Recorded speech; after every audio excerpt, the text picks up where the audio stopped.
Assalamualaikum warahmatullahi wabarakatuh.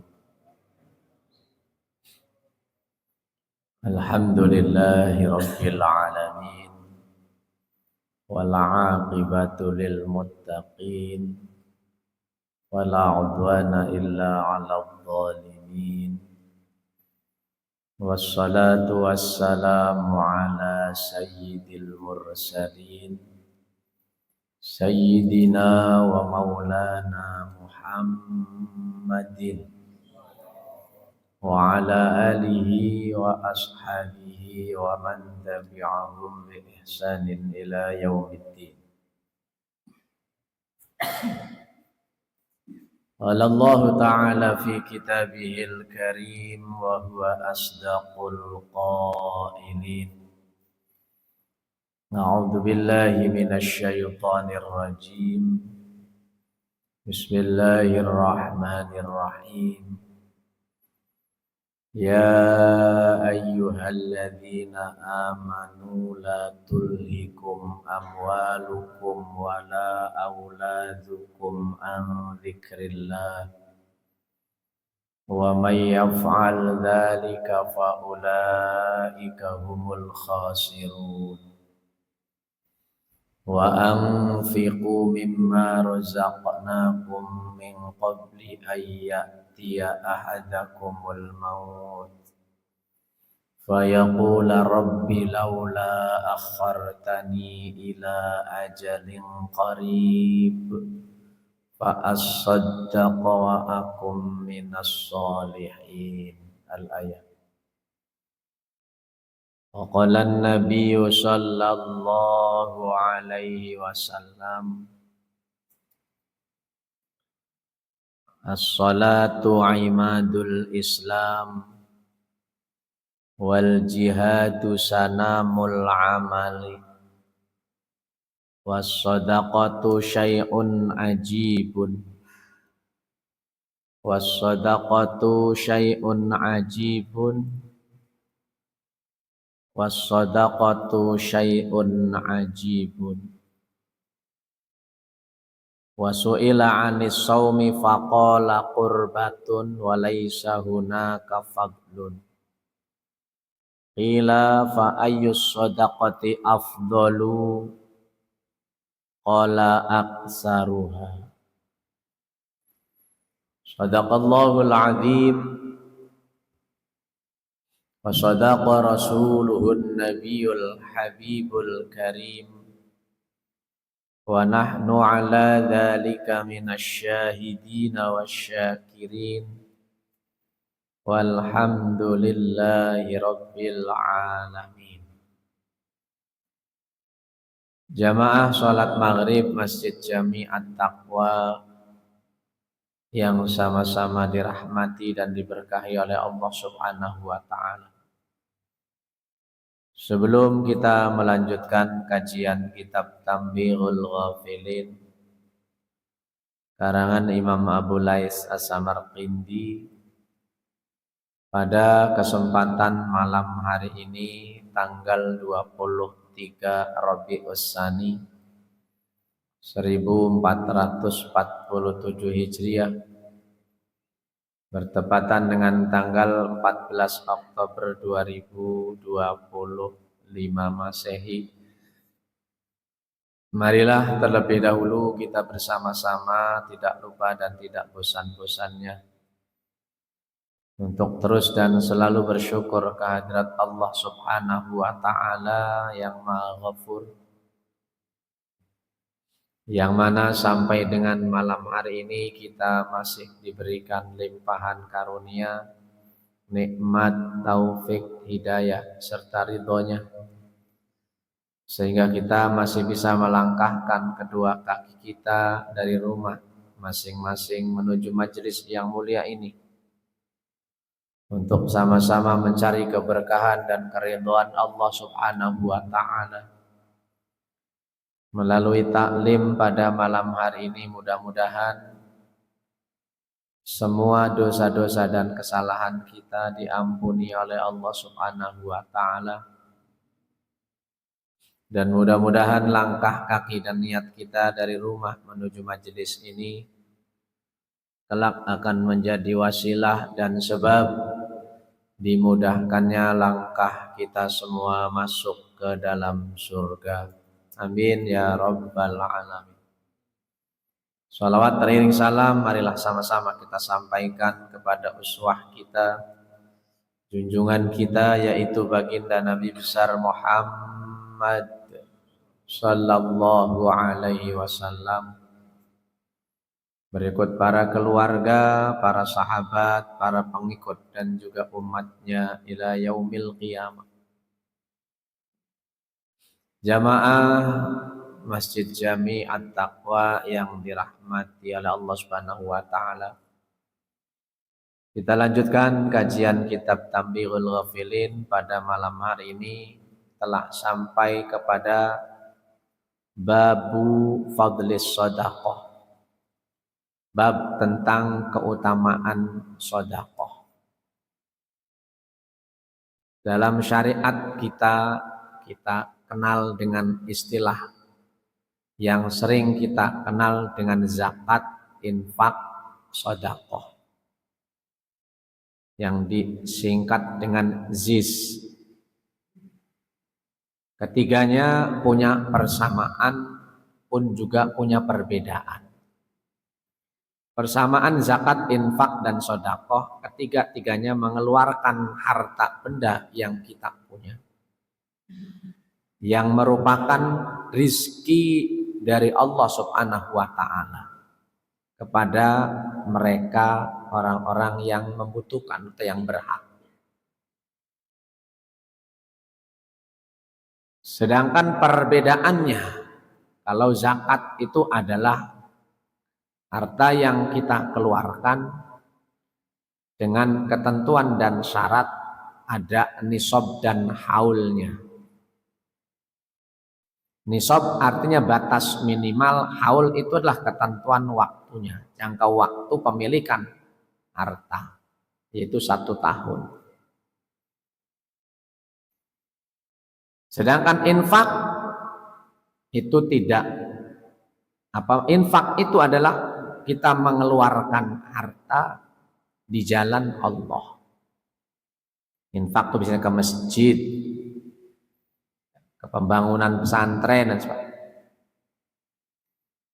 Sementara sedekah itu kita mengeluarkan harta sama untuk orang yang membutuhkan atau tidak mampu.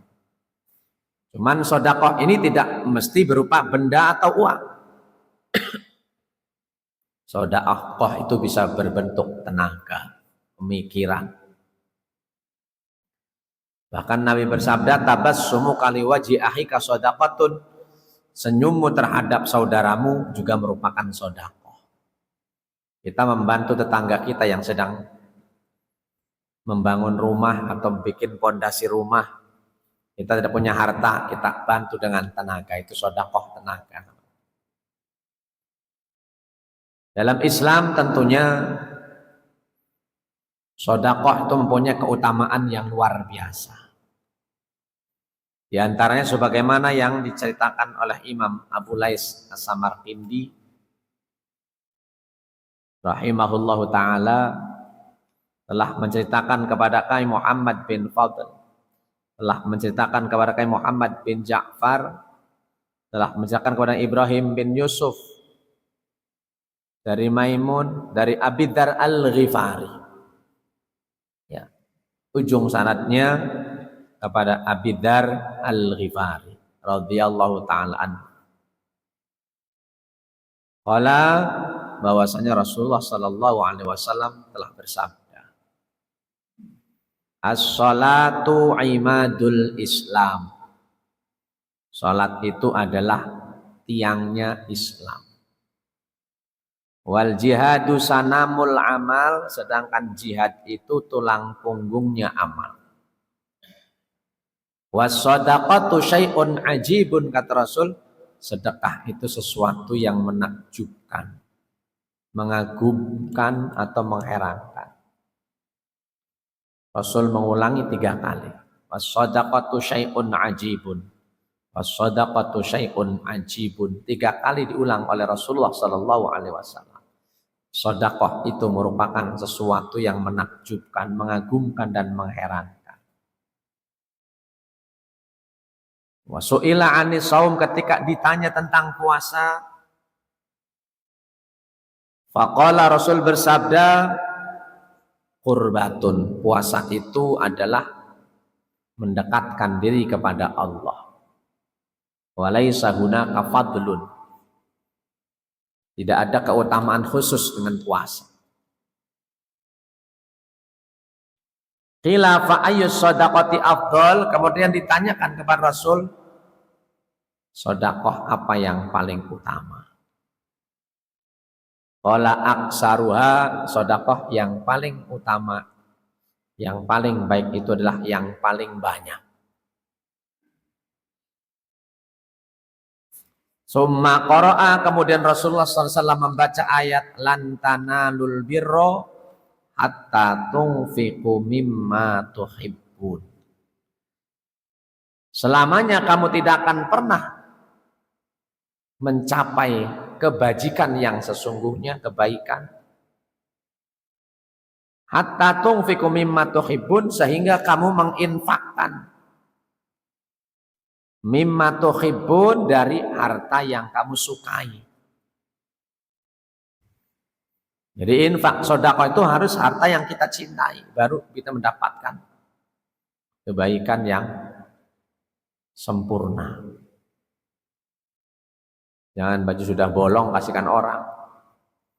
Ya, jadi yang masih kita cinta, yang kita masih pakai, senang, itu walaupun ya boleh-boleh saja selama memang itu bermanfaat untuk orang lain.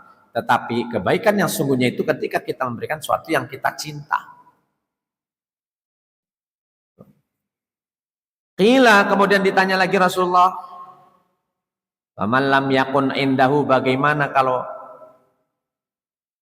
kita tidak punya harta ya Rasul? Bagaimana kalau orang itu tidak mempunyai harta yang banyak? Qala fa'afau malun, yakni yatasaddaq bi fadli mali. Ya.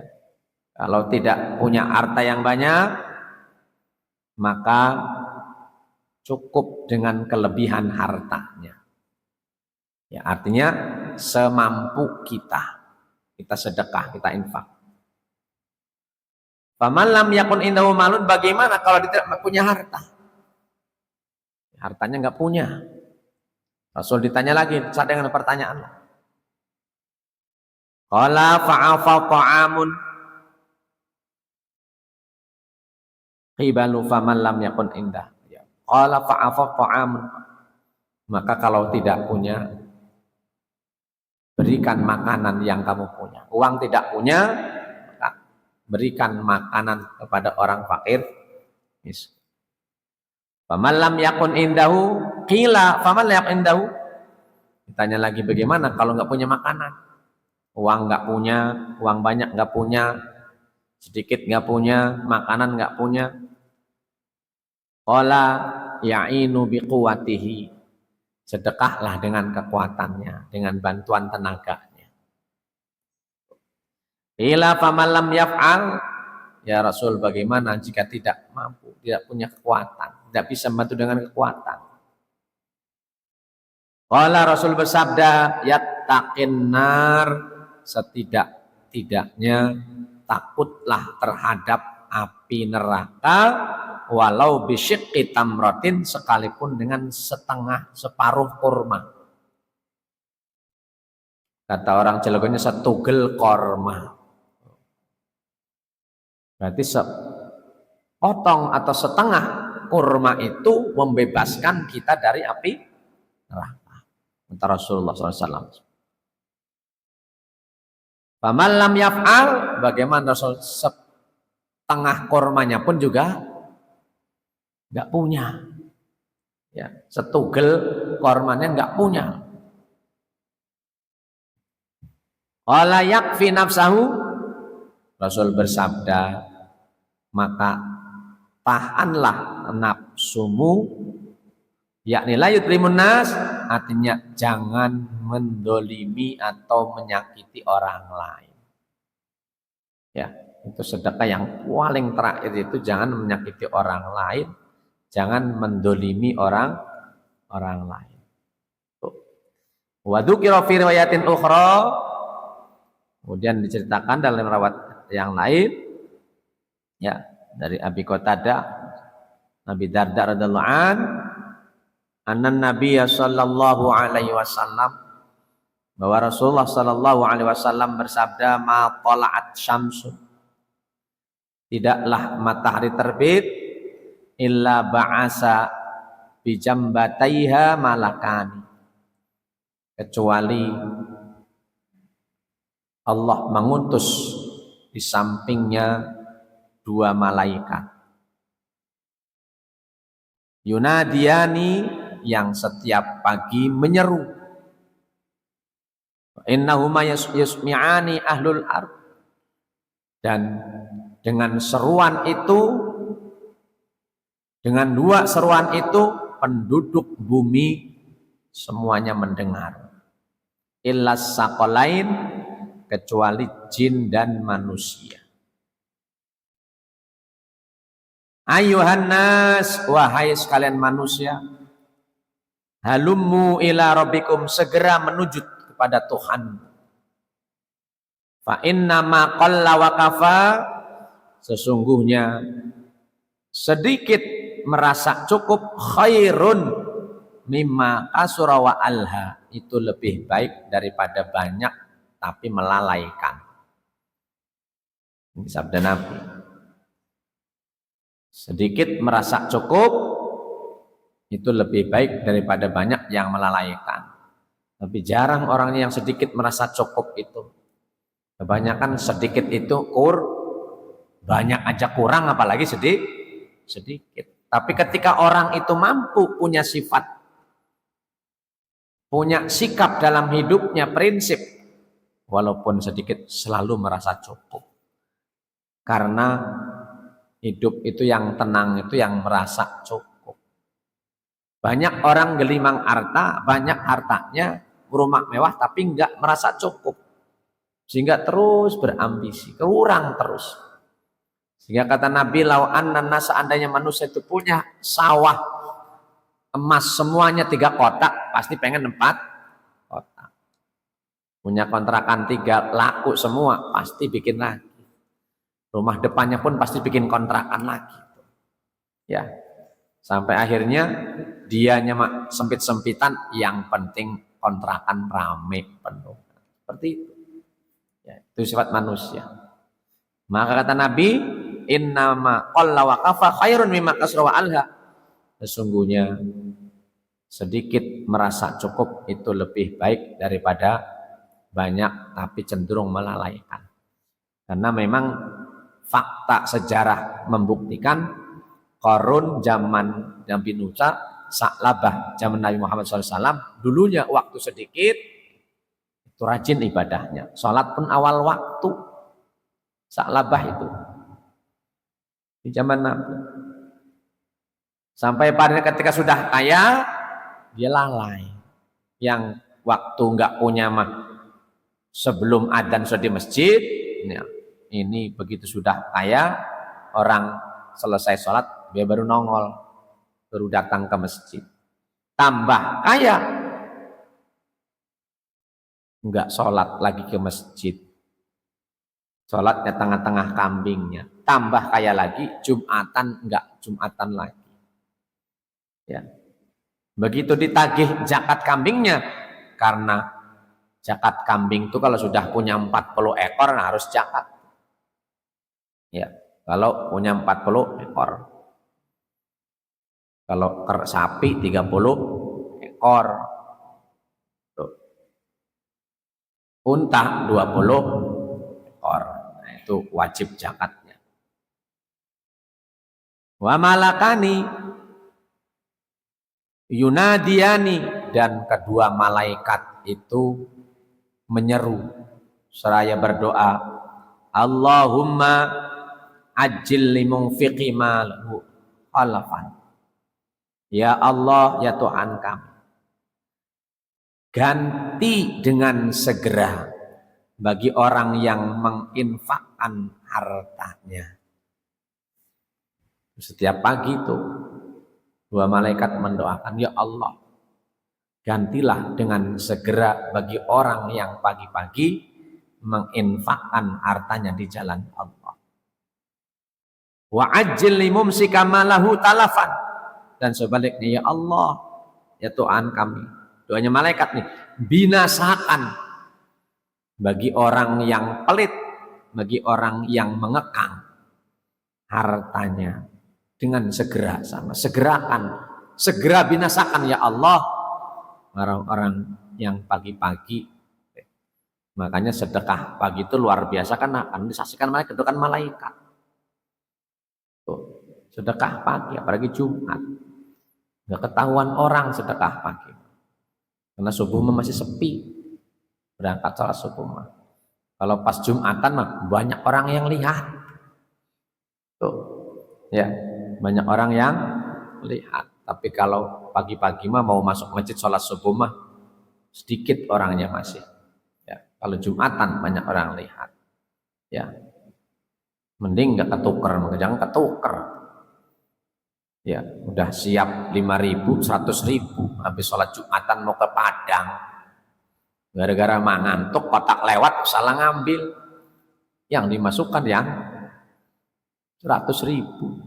Begitu beli Padang mau bayar, waduh 5.000, waduh kurang ajar salah masukin. Ya, nah ini. Jadi yang pasti siapkan pagi-pagi sedekah pagi itu luar biasa disaksikan oleh dua malaikat, didoakan. Ya doa itu tadi, ya Allah segerakan orang yang memanfaatkan hartanya, binasakan dengan segera, sampai dengan segera orang yang mengakan hartanya atau pelit, artinya tidak sedekah di pagi hari. Tuh. Faqala akhbarana Abi rahimahullah taala, kemudian kata Imam Abu Lais, bapakku telah menceritakan kepada kami, telah bercerita Abu Musa Salam bin Syabib, Ibrahim bin Yasar, an Zar'ah bin Ayub, an Jubair an Ad-Dhahhak, an Ibni Abbas radhiyallahu an. Akhir sanadnya pada Ibnu Abbas radhiyallahu taala anhuma, qala, beliau berkata, marron Nabi sallallahu alaihi wasallam birajulin, suatu hari Rasulullah sallallahu alaihi wasallam lewat di pasar, atau lewat suatu hari lewat muta'alliqun bistaril Ka'bah, ketemu dengan seorang lelaki yang sedang bergelantungan di Ka'bah, sedang nangis, sedang berdoa. Wa huwa yaqulu, dan laki-laki itu berkata, as'aluka bi hurmati hadzal bait, ya Allah, aku minta kepadamu dengan kemuliaan rumahmu ini di Ka'bah itu, ya, antaghfirallah ta'ala, agar kau ampuni dosa-dosa kami ya Allah. Faqala Rasulullah, kemudian Rasul sallallahu alaihi wasallam berkata kepada laki-laki, ya Abdullah, wahai hamba Allah, sal bi hurmatika, mintalah dengan kehormatan. Fa inna hurmatal mu'mini, sesungguhnya kehormatan kemuliaan orang mukmin itu lebih agung di sisi Allah min hormati hadal bait, daripada kehormatan rumah. Ya, kayak tahun kemarin berarti yang viral itu, gara-gara orang India waktu haji minta di Ka'bah sambil mengkabah, duit, money, pulang jadi orang kaya, orang Cigading ikut-ikutan. Ya, waktu di Ka'bah tuh duit, itu kan sempat viral itu. Ya, nah ini sama zaman Nabi ada juga yang gitu. Tapi ini meminta ampunan dosa, minta uang. Ya, itu nggak tahu tuh sekarang orang Cigadingnya kaya enggak itu sekarang itu. Ya, belum tahu kabar beritanya lagi itu, yang sempat viral itu. Ya, orang Cilegon ya yang minta di Ka'bah tuh duit itu sambil nepuk-nepuk Ka'bah. Nah, ini yang sebetulnya nih, Nabi saja dulu tuh mengingatkan seperti itu. Kemuliaan orang tuh lebih mukmin daripada apa? Karena yaitu cuman sebatas rumah. Ya, itu Nabi mengingatkan seperti itu. Kemudian faqala ya Rasulullah, itu bertanya, ya Rasulullah, mohon maafkan Rasul, innali dzamban adiman, sesungguhnya saya punya dosa yang besar. Akhirnya dialog dengan Rasul mengaku bahwa punya dosa yang besar. Qala wa ma dzambuka, Rasul berkata, dosa apa dosamu memang? Sebesar apa dosamu? Qala innali malan kasiron, laki itu menjawab, innali malan kasiron, sesungguhnya aku punya harta yang banyak. Wa inna masyati kasiron, tetapi urusan saya banyak, karyawan banyak dan sebagainya, alasannya itu. Wa inna hili kasirun, dan harus bayar ini itu dan sebagainya. Ya, semakin kaya makin sibuk. Walakin ar-rajul idza sa'alani syai'an, tapi suatu hari ada seorang yang minta-minta kepadaku dari hartaku. Fakana syu'latun, tapi seolah-olah ada sesuatu yang menghalangi sehingga saya tidak bisa memberikan harta itu. Min narin takhruju min wajhi, ya. Jadi seolah-olah ada cahaya yang membakar wajahku, kata. Maka Rasul bersabda, tanhai anni, menjauh dariku, ya fasik, wahai orang fasik, la tahrikni binarik, jangan kau bakar aku dengan api nerakamu. Ini waladhi nafsi biyadih, kata Rasul, demi Allah yang nyawaku berada di tangannya, lau sumta alfa amin, seandainya kamu puasa 1000 tahun, salat 1000 tahun, summa mutta, kemudian kamu mati, ya, la shimalan la qabakallahu finnar, niscaya Allah tidak akan menyelamatkan dari api neraka. Amma alim ta'anna lu'uma minal kufri wal finnar wasahwatu minal iman wal imanu fil jannah. Ketahuilah bahwa itu disebabkan karena kebakhilan kamu. Jadi karena bakhil, ya, itu digambarkan seperti itu. Jadi wal kufru finnar, dan itu karena kamu bakhil itulah sama dengan kufur, menutupi nikmat Allah. Padahal pada hartamu, kata Rasul, itu ada hak mereka orang-orang yang meminta-minta. Sementara as-sakhawatu minal iman, dermawan itu daripada iman, wal imanu fil jannah, dan iman itu di surga, kafir itu di neraka. Pelit itu dari kafir, kafir itu di neraka, dermawan itu bagian daripada iman, iman itu di surga. Ya, itulah ya apa yang diingatkan oleh Rasulullah Sallallahu Alaihi Wasallam. Makanya penyesalan terbesar orang di alam kubur itu sudah meninggal nanti, manakala waktu di dunianya itu bakhil dengan hartanya, itu minta balik lagi, pengen sedekah. Rabbi laula akhartani ila ajalin qarib fa as-saddaq. Ya Allah, sekiranya kau perkenankan saya hidup lagi kembali di dunia, saya janji mau sedekah. Itu ketika sudah mati. Ya. Ada apa? Kenapa enggak minta pengen haji, pengen ini itu, minta sedekah? Karena keutamaan sedekah yang luar biasa di situ. Ya. Makanya di awalnya ayatnya wa anfiqu, infakan, sedekahkan sedikit saja dari Allah, apa yang Allah berikan sebagai rezeki kepadamu sebelum datang kematian menjemput, sebelum kamu mati. Fayaqul, sebab kalau sudah mati kamu akan mengatakan Rabbi laula akhartani, ya Allah, sekiranya kau perkenankan kembalikan saya lagi hidup di dunia, fa as-saddaq, saya mau sedekah. Ya. Itulah sedikit pengantar atau permulaan dari bab keutamaan sedekah. Insyaallah nanti masih ada kelanjutannya. Mengingat waktu juga yang pendek, maka untuk sementara bab sedekah sampai di sini.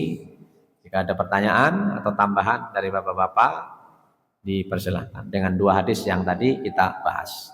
Ya. Silakan bapak-bapak yang mau bertanya, mau menambahkan. Silakan Pak, masih ada waktu 5 menit menambahkan.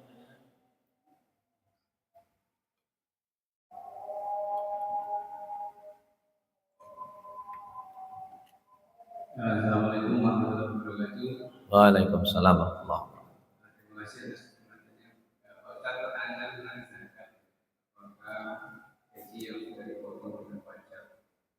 atau apa ya, bonus itu dari potongan pajak masih masih berkewajiban membayar saya. Terima kasih. Waalaikumsalam. Pajak dengan zakat itu beda ya. Kalau pajak itu peruntukannya untuk siapa nggak jelas. Kalau zakat kan ada mustahiknya ya. Kemudian pajak itu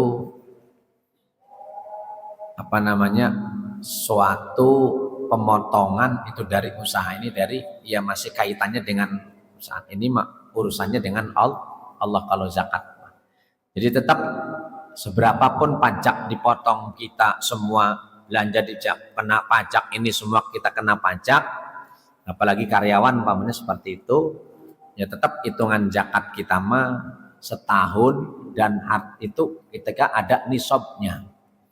Nisabnya itu kalau dulu zaman Rasulullah itu emas 85 gram, boleh atau digenapkan 100 gram. Kalau diuangkan berapa ya tinggal nanti 2,5%. Kalau punya sudah setahun, umpamanya bulan ini kita punya, hitungannya cuman itu haul itu hijriah, Ramadan punya segitu, Ramadan lagi ketemu segitu, maka harus. Tapi kalau kurang dari situ enggak, lebih tinggal ngeluarin 2,5%. Itu batas minimalnya. Tapi kalau gajian kita umpamanya sudah dipotong pajak dan enggak ada nisab, ya berarti kita enggak. Dan kita ngitung zakat itu bukan uang kita gajian ini, sisa gajian kita yang dikumpulkan setahun itu berapa harta kita. Dan bukan dari kita, mungkin dari kontrakan, dari apa, dihitung semuanya. Itu. Tapi kalau gajian kita nggak punya yang lain, punya gajian itu sudah dipotong-potong tiap bulan, setahun nggak sampai nisab, berarti tidak wajib zakat. Itu. Kalau sedekah tiap bulan mau berapapun kan, namanya sedekah infak mah tidak terbatas nominalnya berapapun, kapanpun, mau sehari 100 kali. Kalau zakat mah tetap hitungannya ya haul nisab ini ya syarat dalam zakat. Ya, itu. Makanya kita yang harus berhati-hati. Imam Ghazali dalam kitab Ihya Ulumuddin mengatakan, ya, seandainya kamu serampangan dalam zakat, kadang kan serampangan, punya uang 1 miliar, ngeluarinnya cuman 5 juta, kan padahal 1 miliar itu 25 juta harus keluar zakatnya. Tuh. Tidak ada pengaruhnya bagi orang fakir miskin, tapi berpengaruh itu pada kita sendiri, harta kita. Karena tujuan zakat itu membersihkan harta kita dari hal-hal yang kurang baik, membersihkan dosa-dosa kita, dan menyuburkan harta kita. Jadi nggak ada pengaruhnya bagi mereka mustahikin, para mustahikin itu dari tuh, kita serampangan aja. Kan kadang orang serampangan nggak dihitung dengan benar. Ya, zakat itu menghitung dengan benar berapa harta kita dari gajian, dari kontrakan, dari apa, tek hitung semuanya, baru dikeluarkan 2,5%-nya. Nah, ini. Jadi yang pengaruh itu pada kita, pada keimanan kita, pada harta kita. Tuh. Baik, Bapak-bapak jamaah at-taqwa yang Allah, karena demikian kajian kitab Tanbihul Ghafilin malam hari ini tentang keutamaan sedekah. Semoga jadi pengingat, motivasi buat kita agar kita selalu berada di jalan yang lebih benar, dan semoga ini menjadi ilmu yang bermanfaat juga untuk anak cucu kita. Dan semoga kita digolongkan dalam orang-orang yang beriman, sehingga kita digolongkan dalam ahli surga. Amin ya rabbal alamin. Kita tutup kajian malam ini dengan membaca doa kafaratul majlis. Subhanakallahumma bihamdik asyhadu an la ilaha illa anta astaghfiruka wa atubu ilaik bi rahmatika arhamar rahimin. Hadani Allah wa iyyakum ajma'in. Wallahu al-muwaffiq ila aqwamit thoriq. Assalamualaikum warahmatullahi wabarakatuh. Assalamualaikum ya akhi ya ukhti. Assalamualaikum ya akhi ya ukhti.